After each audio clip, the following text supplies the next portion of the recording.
Assalamualaikum warahmatullahi wabarakatuh. My name is Syahrani, and in this video I would like to present my reading report about the topic of language shifts, loss, and death.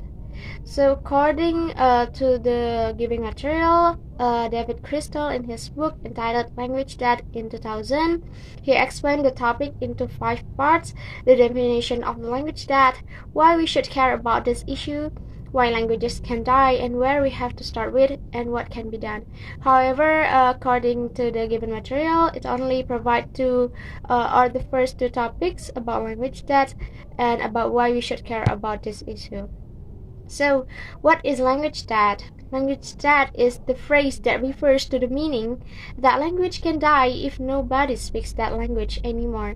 For example, according to the report by Ole Stig Andersen at the second EFL conference in Edinburgh in 1998, that the West Caucasian language Ubuh died at 8 October 1992 because the last speaker of the language has passed away.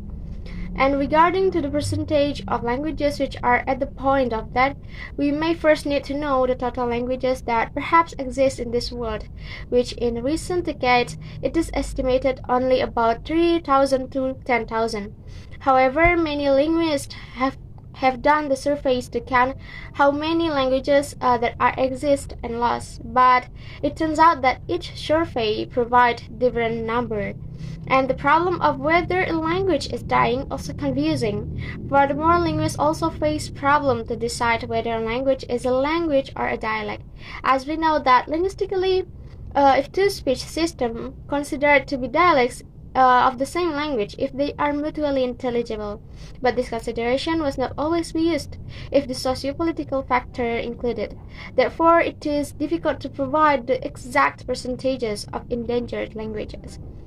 In addition, the size problem was also occurred, that in what population we can consider the language to be dead. How about 100 speakers of the language? Or more 500 speakers? Is the language dead or no? Finally, Yamamoto concluded that population size is not an accurate indicator of language. However, most of us agree that language who has less than 100 speakers was in a very dangerous situation. Furthermore, in terms of the levels of dangers were also varied. For instance, the common one, which consists of 3 levels: safe, endangered, and extinct. Another classification distinguishes between the safe until not safe, starting from viable but small, endangered, nearly extinct, and extinct. Meanwhile, Stephen Worm classified into 5 levels. They are potentially endangered, seriously endangered, moribund, and extinct. Then, why we should maintain the languages? Of course, there are several reasons based on this book. First, because we need diversity. With diversity, humans can adapt and interact with others in different environments, and this can encourage the survival instinct of humans. Moreover, if we had a lot of languages, of course we will be rich with the traditional culture. And the second reason is because the language expresses our identity. What language that we spoke will identify us as a part of community or others.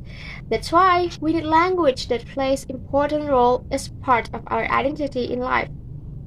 The third one is because languages itself are the repositories of our history. Emerson even said that language is the archives of history. Thus, language is the evidence of our own ancestry. And the fourth reason, because languages contribute to the sum of human knowledge. We know that language is the clear evidence of how human knowledge improves from time to time, as humans create the language and use the language to interact with others, and language indeed is the kind of interpretation of human knowledge. Language also the media of how we can see the world. Through languages we can convey and share our stories, thoughts, and beliefs to the world. And the last one is because languages are interesting in themselves. This means that language itself has its own characteristics, such as phonology or the pronunciation, the grammar, the vocabularies, the range of the vocabs of the words, and the discourse. In conclusion, all of these reasons show that we have to maintain the languages, because by maintaining the languages are also our responsibilities. That's all from me. Thank you. Assalamualaikum warahmatullahi wabarakatuh.